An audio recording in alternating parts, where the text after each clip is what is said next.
उन्वान वो दरख्त जो बोलता था। एक गांव था जो पहाड़ों और जंगलों के दरमियान छुपा हुआ था। उस गांव के बीचों बीच एक पुराना दरख्त खड़ा था। उसका तना मोटा, पत्ते सब्ज और घने, और शाखें आसमान की तरफ ऐसे फैली हुई थीं जैसे किसी को गले लगाने के लिए। किसी को नहीं मालूम था कि वो दरख्त कितना पुराना है, लेकिन गांव वाले इसे बोलता हुआ दरख्त कहते थे। ना इसलिए कि वो वाकई बोलता था, बल्कि इसलिए कि लोग कहते थे कि वो जज्बात को महसूस कर सकता है। बच्चे उसके नीचे खेलते, बूढ़े उसकी छांव में आराम करते, और मोहब्बत करने वाले उसकी छाल पर अपने नाम खोदते। एक दिन एक लड़का रियान गांव में आया। वो शर्मीला था, चुपचाप रहता और हमेशा अकेला रहता।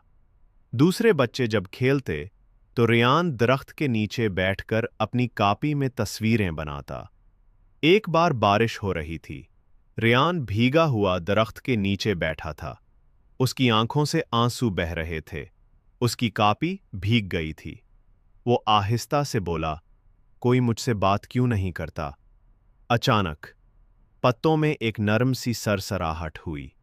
दरख्त की शाखें हिलीं और एक पत्ता नीचे गिरा, जो रियान की गोद में आकर गिरा। उस पते पर शबनम के कतरों से लिखा था, तुम कभी अकेले नहीं हो। रियान चूक गया। क्या तुमने मुझसे बात की? दरख्त ने अल्फाज से कुछ न कहा, मगर उसके पते ऐसे हिले जैसे वो हंस रहा हो। फिर रियान रोज उसके पास आता, उससे दिल की बातें करता, ख्वाब सुनाता, डर बताता। कभी कभार एक और पता गिरता जिस पर एक प्यारा सा पैगाम होता।